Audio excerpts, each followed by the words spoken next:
भारत में online gaming का culture पिछले काफी वक्त से ग्रो कर रहा है और इसका क्रेज भी बहुत है, जिसे लोग मनोरंजन के साथ पैसा कमाने के लिए काम में ले रहे हैं। लेकिन अब ऑनलाइन गेमिंग की चर्चा जीएसटी की वजह से हो रही है। वो इसलिए क्योंकि बताया जा रहा है कि ऑनलाइन गेम जैसे कसिनो और हॉर्स राइडिंग पर 28% जीएसटी लागू रखने का फैसला लिया गया है। दरअसल केंद्रीय वित्त मंत्री निर्मला सीतारमण की अध्यक्षता में 91वीं जीएसटी काउंसिल की 91वीं बैठक में ये फैसला लिया गया है। माना जा रहा है कि जीएसटी 1 अक्टूबर से लागू हो सकता है। बताते चलें कि पिछली बैठक में भी ऑनलाइन गेमिंग पर 28% जीएसटी लगाने का फैसला लिया गया था, लेकिन इसका विरोध लगातार किया जा रहा था। लेकिन इस बैठक में ऑनलाइन गेमिंग की दरों को बरकरार रखने का फैसला लिया गया है। माना यह भी जा रहा है कि खिलाड़ियों को अपने गेमिंग खर्चों के लिए 28% से ज्यादा का भुगतान करना पड़ सकता है। इसमें खेल में चीजें खरीदना, टूर्नामेंट में भाग लेने के लिए पेमेंट करना और सब्सक्रिप्शन के लिए पेमेंट करना जैसी चीजें शामिल हैं। आइए जानते हैं 28% जीएसटी कैसे काम करता है। अभी ऑनलाइन गेमर्स और पोकर खिलाड़ियों को गेमिंग कंपनी द्वारा ली जाने वाली फीस के अलावा दांव लगाने या जीतने वाले पैसे पर कोई अतिरिक्त टैक्स नहीं देना पड़ता है। लेकिन नई सिफारिश के साथ उन्हें प्रत्येक दांव के कुल मूल्य पर सीधे 28% कर का भुगतान करना होगा।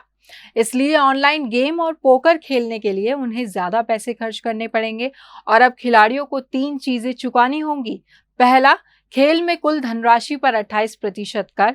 दूसरा, जो पैसे वे जीतते हैं उस पर 30% टैक्स लगता है। और तीसरा, गेमिंग प्लेटफॉर्म भाग लेने के लिए अपनी फीस लेगा।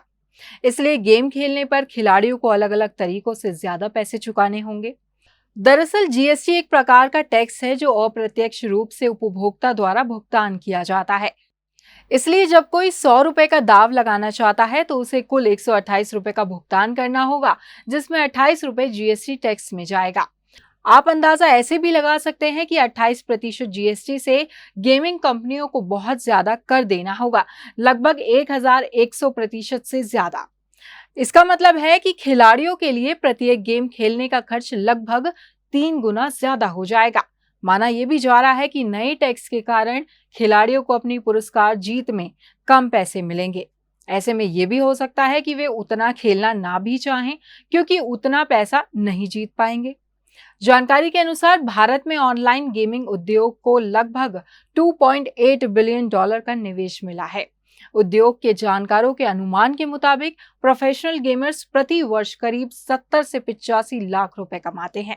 गेमिंग कंपनी जैसे ड्रीम 11 और एमपीएल जैसी कंपनियों और उनके कस्टमर्स की मुश्किलें भी बढ़ सकती हैं। बताया जा रहा है कि इन दोनों कंपनियों को बड़ा खामियाजा उठाना पड़ सकता है। आज की तारीख में ड्रीम 11 सबसे दिग्गज गेमिंग फर्म है, जिसका वैल्यूएशन $8 बिलियन के करीब आका गया है।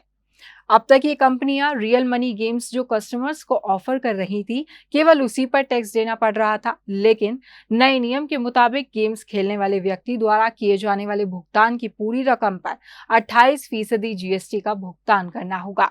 बताते चलें कि ड्रीम 11 3 सालों से आईपीएल को स्पॉन्सर करता रहा है। साथ ही कई क्रिकेट स्टार्स कंपनी के ब्रांड एम्बेसडर भी हैं। वहीं राजस्व सचिव संजय मल्होत्रा का कहना है कि 2022 से 23 में गेमिंग इंडस्ट्री से सरकार को राजस्व के रूप में 1700 करोड़ मिला है। उनका यह भी कहना है कि 28% जीएसटी लगाने के बाद अगर गेमर की संख्या कम होती है तो सरकार का रेवेन्यू 15,000 से 20,000 करोड़ रुपए तक हो सकता है। जानकारी के अनुसार भारत में टॉप 10 में टोटल गेमिंग यूट्यूब चैनल है, जिसकी सालाना आय 3 से 4 करोड़ है।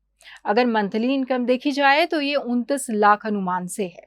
बहरहाल अब सरकार के इस फैसले से कहीं ना कहीं ये माना जा रहा है कि अवैध सट्टेबाजी प्लेटफॉर्म की संख्या में बढ़ोतरी हो सकती है।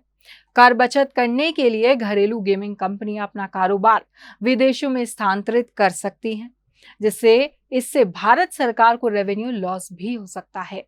इस सेक्टर में काम करने वाले बेरोजगार भी हो सकते हैं। कुल मिलाकर देखें तो ऑनलाइन गेमिंग इंडस्ट्री पर क्या प्रभाव पड़ेगा, ये देखने वाली बात होगी। वैसे आपकी इस पर क्या राय है, हमें कमेंट सेक्शन में जरूर बताइएगा और देखते रहिए खबर उत्तराखंड।